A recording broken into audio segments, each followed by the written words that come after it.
Before a long road trip, all the physical and administrative conditions to engage with the French Foreign Legion is fulfilled.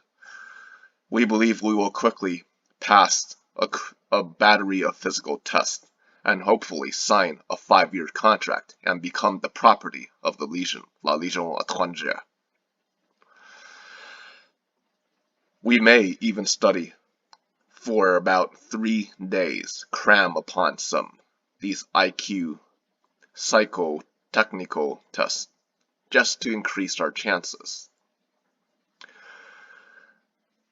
What we want to do is to engage and see on this road trip is to gather all the cool stuff about alligators.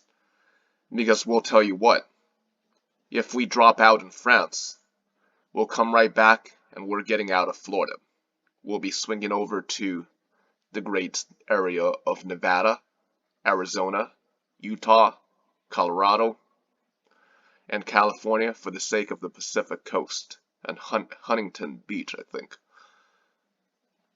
That area we'll be returning to if things don't work out. And we'll go up to various peaks and mountains. Perhaps even this same slippery slope. But engagement with the Legion is something we're absolutely looking forward to.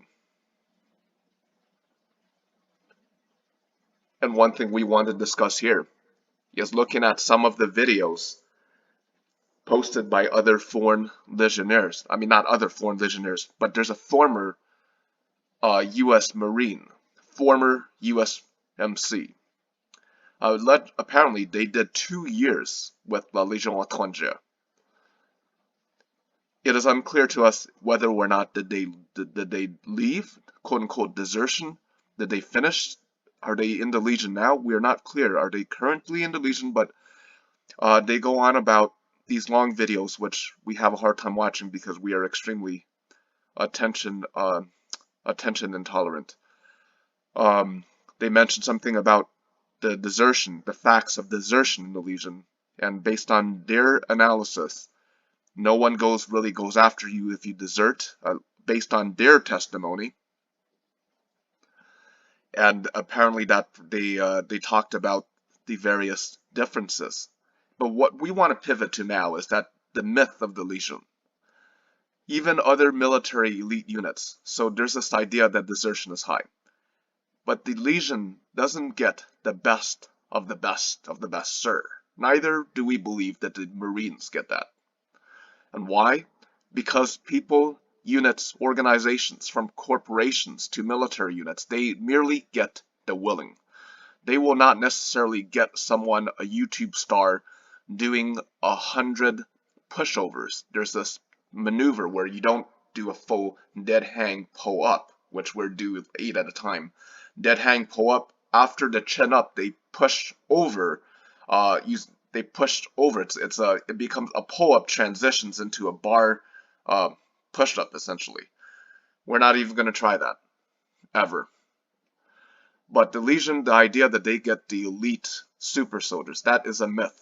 That is a myth. No disrespect to we're going to link to this person's valuable testimony. The Legion, other units, they get the willing. So this idea that the Legion only gets war-born, natural-born, there's this great song we like, natural-born killers. The idea that Legion only gets natural-born killers is a myth. They get the willing. And you look at the testimony, even the Marines, look at the testimony from the Soldier of Fortune. Just this idea that you cannot be a regular person. You need to be a natural-born psychopath. Or, you're running away from the law. That's a myth. The Legion gets great people, but the Legion gets the willing.